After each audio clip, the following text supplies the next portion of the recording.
It's Mom and Pop Video Shop. Welcome to the Mom and Pop Video Shop. What? You had to be that guy. I don't know. I'm Joel. I'm Tyson. And I obviously didn't take my meds this morning. And we are here to discuss a movie. It was like a cross between like Billy Crystal. I got like a little Billy Crystal, like Jewish, like. Yeah, but mixed with like weirdly like a commandant from like Hogan's Heroes or something. Yeah, good call. We're off to a great start. Let's see. I'm trying to remember the year on this one. It's 90 something. Hold on. Okay. Crap. Oh, you know what? I lied. It's actually 2001. What? It's weird. I think it was the 90s, but it's not. It's actually 2001. Oh boy, such a weird year. And it is. I would call it a comedy, but it's also kind of a period piece. Like Carrie. No. What is wrong with you? See what I did there? Billy Idol gets You it. literally could hear the gears shifting in my head going. I thought, man, that shit was funny. Click, He's like, no. Click, click, click. Oh, I get. No, actually, it's funny now that I get the joke. No, it is a period piece, as in like it takes place hundreds and hundreds of years ago.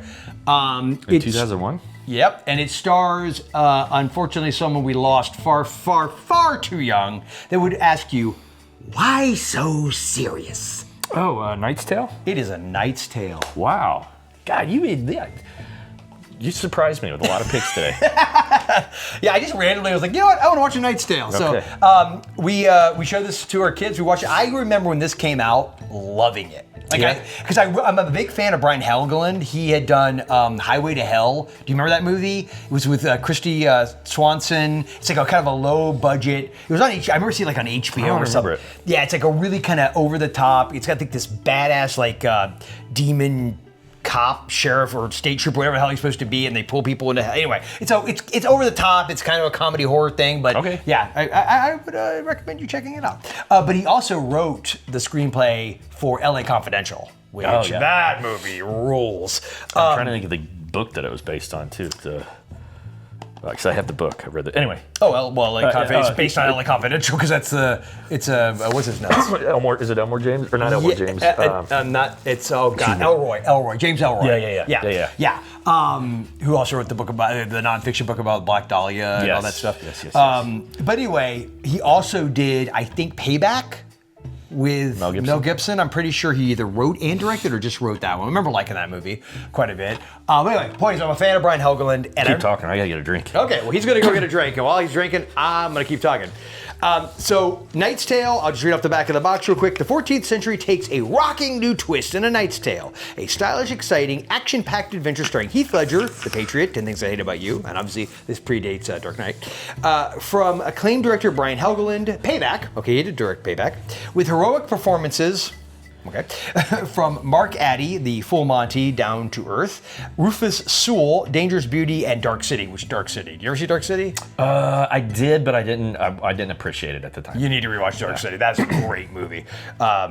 Same guy who did The Crow, right? Alex Proyas? I'm pretty sure. And we're talking about the weird anime. Oh, no. Dark City, right? What am I thinking of? Live action. It's got Richard O'Brien, or whatever his name is, from Rocky Horror Picture Show's in it. Rufus Sewell, this guy, stars in it. It's a very weird, dark fantasy What am I nightmare. thinking of? The weird with Keanu Reeves and Robert Downey Jr., where it's a weird anime. Oh, you're about Waking Life. You're about Waking Life? It's something dark. I thought it's dark something. We're gonna look like total idiots. We'll digress. Like idiot. Well, some of us will. Somebody would be like, Peter would know what it is. He's screaming at you right now. And Alan Tudyk, or Tudyk, that's how you say it, who's in 28 Days, Wonder Boys, and obviously Firefly. I don't know, and Dodgeball. He's the pirate. Remember Steve the pirate? Yeah. Arrgh. I love him in that. And introducing sensational newcomer Shannyn Sossamon, who is absolutely lovely. Heath Ledger is William Thatcher, a peasant squire who breaks all the rules when he passes himself off as a nobleman and takes the jousting world by storm. The only thing that stands between William and his dream of becoming the world champion of the extremist of sports is the bad boy of the sport, Count Adamar. And when the two rivals go lance to head, Different kind of movie. At the World Finals to determine who will be named the ultimate champion, you better arm yourself and hang on tight for the thrill ride of your life. So here's the thing about Knight's Tale, and I don't know, when was the last time you saw it? Once, like... In 2001? Yes, seriously. Okay, so it's been a minute. It's been a minute. A quarter of a century. I don't know if you recall, it literally starts with them, it's in this medieval time, and the entire crowd and everybody starts singing "We Will Rock You" by Queen. I don't remember that. It is just loaded with like songs, like classic rock songs and stuff. Like it's total, what's it called when you break the anachronisms? It has totally got all these anachronisms with the music, which I don't know why at the time I really appreciated always that. uses these made up words and I just go along I'm pretty with sure it. anachronism is an actual word. But Heath Ledger's fantastic in this. I remember seeing 10 Things I Hate. I've always liked him. love 10 Things Yeah, I I do Hate. too. I loved him in that. I I'm a loved him in Shakespeare this. fan, though. So Go yourself. I like Shakespeare. I mean, it literally says "He will rock you" on the the jousting scenes are fantastic. Yeah. Rufus Sewell is fantastic. He's such a great actor, and he's great at Shannyn Sossamon, who I feel like wasn't in enough stuff. She was on that Wayward Pine show. Did you ever watch that? With Dylan. Yeah. Which Dylan? Dylan. Not Matt. No, it wasn't Matt. It was Yeah, Matt. Matt. Yeah, it wasn't Kevin. It was Matt. Yeah. I loved that show, at least the first couple seasons of it. Yeah, I never finished it. And then the reveal's a little meh. But she's good in that. But she was also there's a Roger Avery movie with James Van Der Beek that it's a really kind of, it's I think based on a book by, why am I doing this? Who wrote American Psycho? I know who wrote it. It's right there. Ellis. Brett Ellison. Ellis. Or is it Ellison or Ellis? Ellison, right? It's Ellison. Yeah. Brett Easton Ellison. That's what it is. Yeah, I knew there was 3 names. So that's why I started like, Brett Easton Ellison, who wrote Less Than Zero, American Psycho. I think We still get credit for that because, again, folks, it's 1990. Brett Easton Ellis. Yes. We're not getting on our phones. We're Yeah, pulling that's this right. out That's of right. Yeah, 1990. Middle-aged, whippet, addled head. But it was, what is that movie called though? Oh, I don't know. Damn it. I give you Brett Ellis. Yeah. It's a. I remember it also has I think what's her name? Beale. Jessica. Thank you. She's in it. It's one of those like kind of dark, messed up, like kind of perverse, twisted. It fits. Like it definitely fits both Roger Avery and Brett Easton Ellis' writing. Ovier. How do you say that word? Ovier. I don't know. You've been making words up all morning, and now you're trying to throw some Back to A French Knight's into Tale. this. The point is, he in the cast is great. It is a fun movie. The jousting scenes are awesome. Yeah, Like, I remember they look the fights really being painful. awesome. It looks like it. I was like, one of those where the stuntmen earned their damn paycheck, because I'm sure it wasn't like a real jousting. Lance. Yeah, that's it. I love that. Pole. I know it wasn't really their poles that they were smashing on the shield, but they looked real. It was really well done.